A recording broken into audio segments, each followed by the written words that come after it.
Buzz, astonished, found himself a seeing superhero. His smoking wound healed visibly. He grabbed the surgical tray to uncover the secret.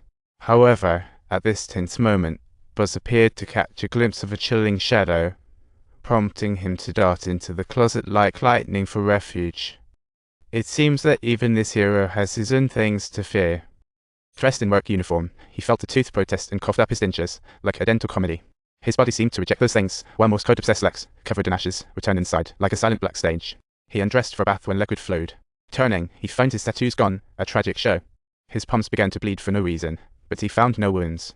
Lex quickly grabbed a towel to wrap it up. He was soon to become the bleeding little angel. His right hand started bleeding uncontrollably. Seeing this, Lex panicked like on an extreme survival show.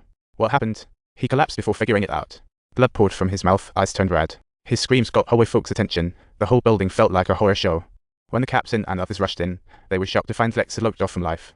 Kate found ashes on him, deducing it might be linked to what's been happening. It was like investigating a grievance case. Ross puzzled why only Lex was the victim in the ash rain. Strangely, his tattoos vanished. What a bizarre show. The captain was equally baffled, hoping Ross could solve the mystery. Fillmore then told the captain the standby boat was approaching.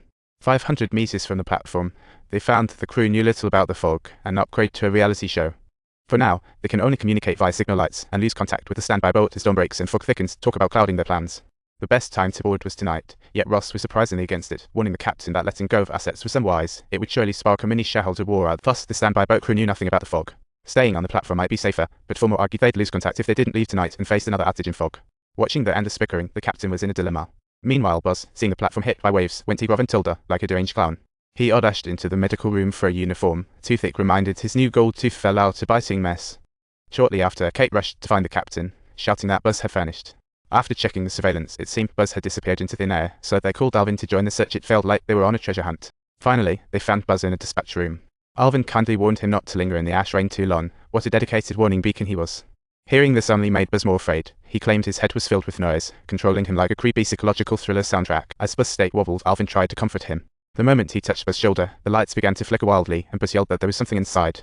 Alvin was baffled, but Buzz's body convulsed. Soon he visualized Alvin drowning, creating a nightmarish illusion. It seemed like a murder.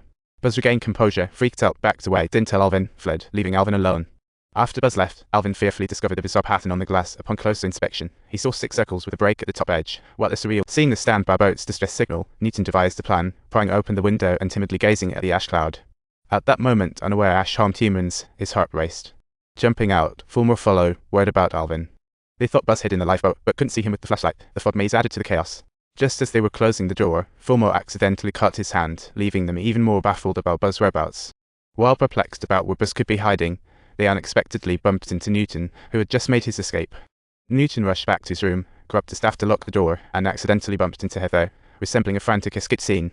Heather asked curiously what was going on, while Newton explained they needed someone to take them away, but Heather was completely clueless and had no idea what he was babbling. Newton snuck into the control room to send an SOS to the standby boat. Fillmore, second in command as radio engineer, sensed trouble upon seeing deck lights flash. However, without time to think, they needed to act fast to prevent a tragic collision with the platform from the standby boat. Just then, Wen proposed going to the top floor to find more companions, leaving Fillmore to wait here for the door to open. A classic choice of hero vs coward. Little did he know he wouldn't return. Fillmore knocked, shouting for help. Fortunately, Heather hadn't gone far and called the captain to open the door.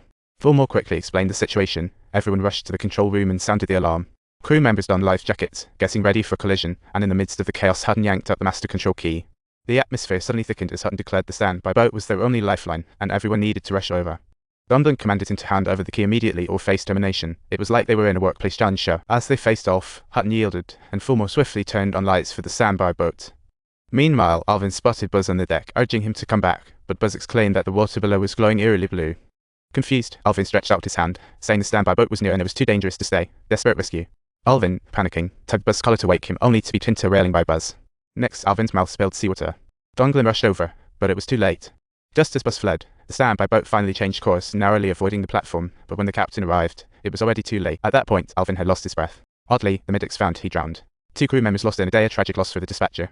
This caused great sorrow for the station chief, while on the other side, Ross uncovered the hidden secret within the ashes. After a series of tests, the ashes were loaded with parasitic. These parasites, once inside a body, would heal injuries and eliminate all impurities, perfectly explaining why Lex's wounds healed so quickly and why his dentures fell out. However, the tattooed crew's cause of death is unresolved and needs further study. As expected, Old Fuss Wound started healing, a real scientific adventure.